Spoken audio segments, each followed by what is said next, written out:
Coming up, we are talking all things fire season, including how to be notified if a fire is headed your way and what to do if the flames are actually at your doorstep. At what point is rain too much of a good thing? We look at what spring rainfall can mean for providing fuel to fires this summer. After a record-breaking winter season here at Mount Ashland, find out how the ski area is looking to be a destination for you this summer.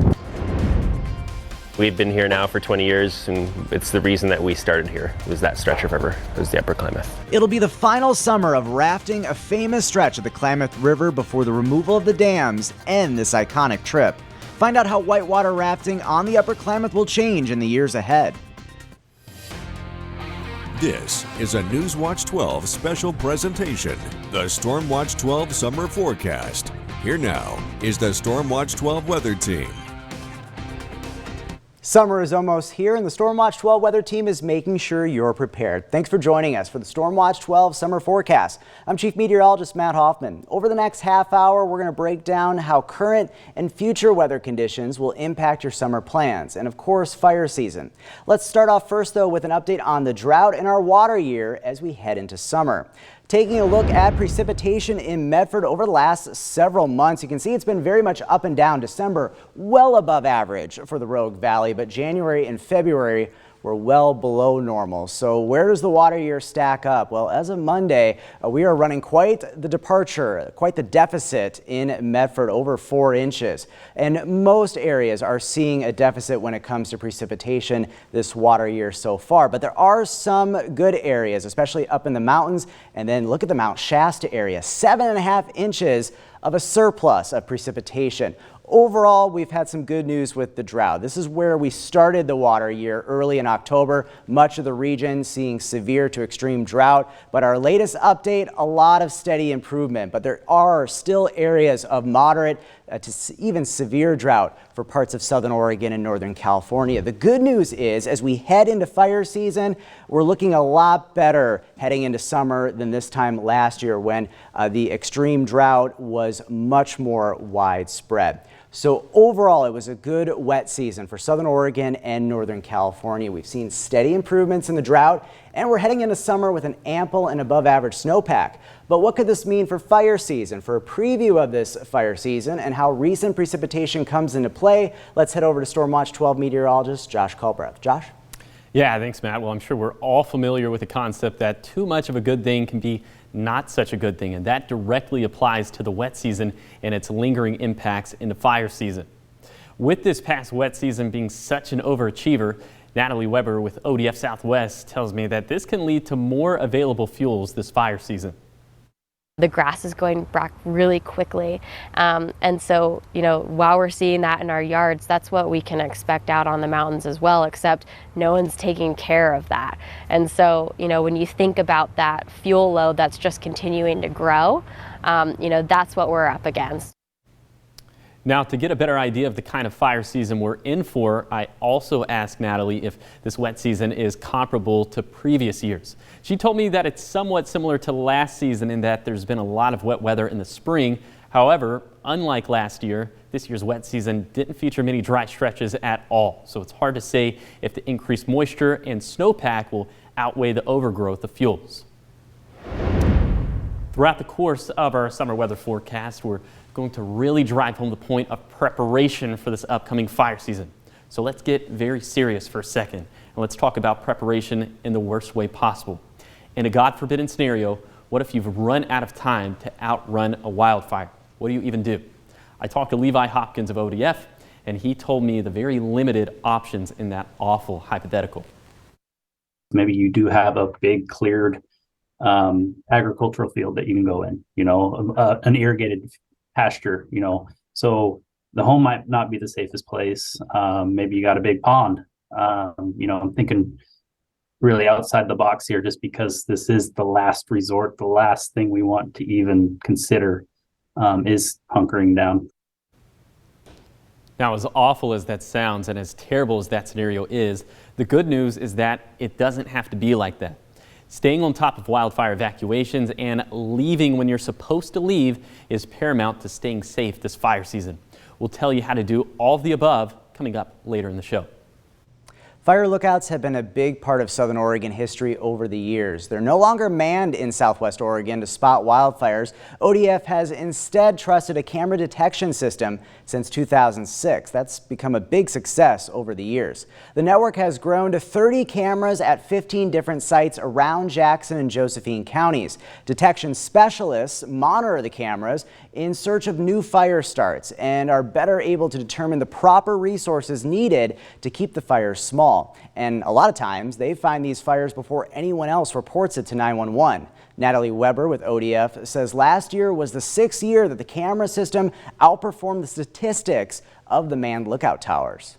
The last 2 years, our detection system and detection specialists have found more than 60 fires each season that they reported before anyone else called it in. So that was 60 fires that we knew about beforehand that we wouldn't have otherwise without this system. ODF says they're always looking to expand the successful program and add more cameras and observation sites. What's cool is the historic fire lookouts have turned to now getaways that you can rent. Maybe something to think about for this summer. Here's a map of all the fire lookouts that are available to rent in the Rogue River Siskiyou National Forest and the Fremont Wainema National Forest in Southern Oregon. Well, we've already had a few small fires this spring, which means it's about time to start using these graphics again.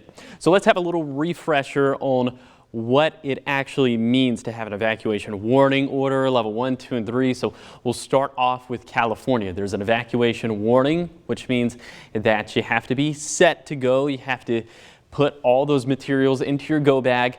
And then there's an evacuation order, which means you have to go. It is mandated by law and your life is in jeopardy. Then for Oregon, it's a bit of a different system. It's level 1, 2, and 3. So level 1, ready. That means that again, you have to be ready. You have to be aware of the fire situation in your area. Then for level 2, this also means that you have to get the go bag packed and ready to go. You have to be ready to leave at a moment's notice. And then for level 3, this also means that you have to go. It is mandated by law. Now, admittedly, it's a little bit baffling that 2 neighboring states have 2 completely different systems of terminology for wildfire evacuation. So here's the big question. Why? Why is it like that? I talked to emergency offices from both states to find out just that. We start with California. The only California county we cover is Siskiyou County, and it fell victim to 2 deadly fires in 2022. The McKinney and Mill fires ended up taking 6 lives. With climate change enhancing fire behavior, clear communication of evacuations becomes that much more crucial.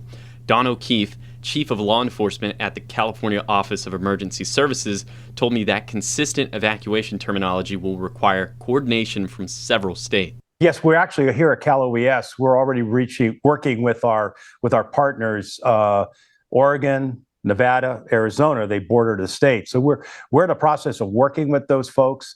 I don't know whether or not we're going to have, all 4 states are going to agree on terminology, but we certainly, can have the conversation and make it as consistent as possible.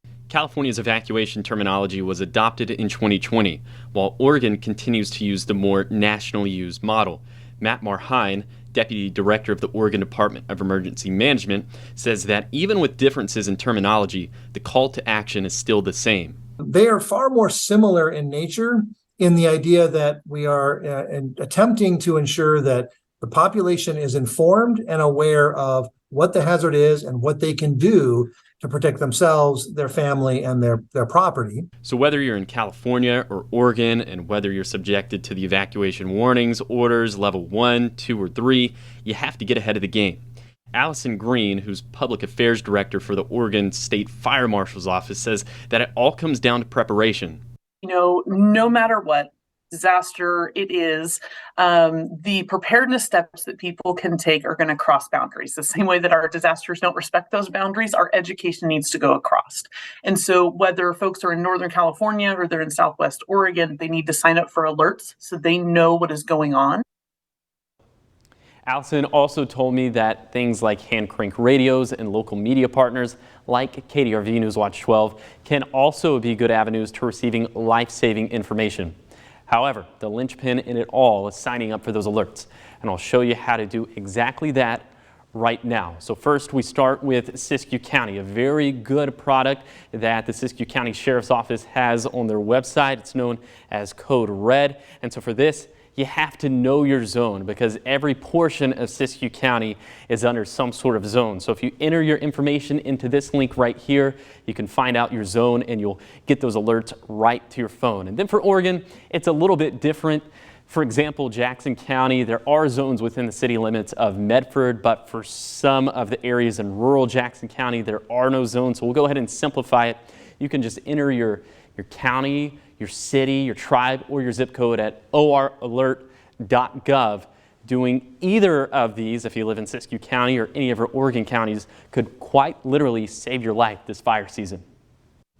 What a winter it was up at Crater Lake this year. Since October 1st, over 600 inches of snow fell, which has not happened since 2011. This year's snow tally is well above the average of 487 inches. While the great snowmelt has begun at Crater Lake, the snow depth as of the start of the week still sits at 86 inches. Crater Lake says it's safe to say that things will be opening up later this year, more so than normal. In recent years, with lower than average snowfall, the north entrance to the park has opened up as early as Memorial Day weekend. That won't be the case this year, as crews have only recently started the plowing process on West Rim Drive. Opening the north entrance could also be delayed due to efforts to clear Rim Drive to Cleetwood Cove. Getting the parking area and trail there cleared is a priority because new boats will be flown in for lake tours this summer. The boats will have a larger capacity, and tentative plans call for the boat tours to begin in early July. We'll keep you posted in the weeks ahead on the thawing out and opening up of Crater Lake for summer.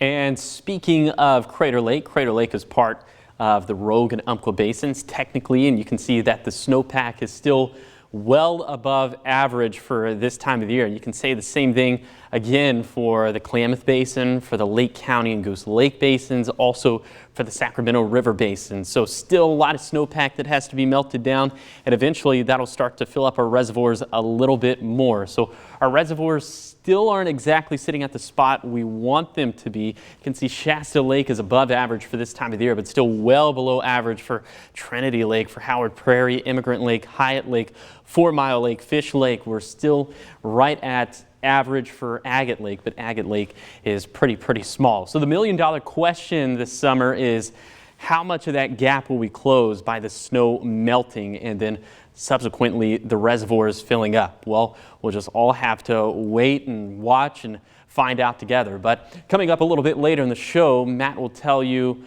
kind of how much rain we're expecting over the summer. And again, that'll be coming up. The Klamath River Dam removals will change whitewater rafting along the river after this summer. We talked to one local business on what people can expect. But first, it's time for trivia. How many tornadoes does Oregon average each year? Is it A, 5, B, 1, C, 3, or 5, 8? Sounds like bingo. I'll have the answer when we return.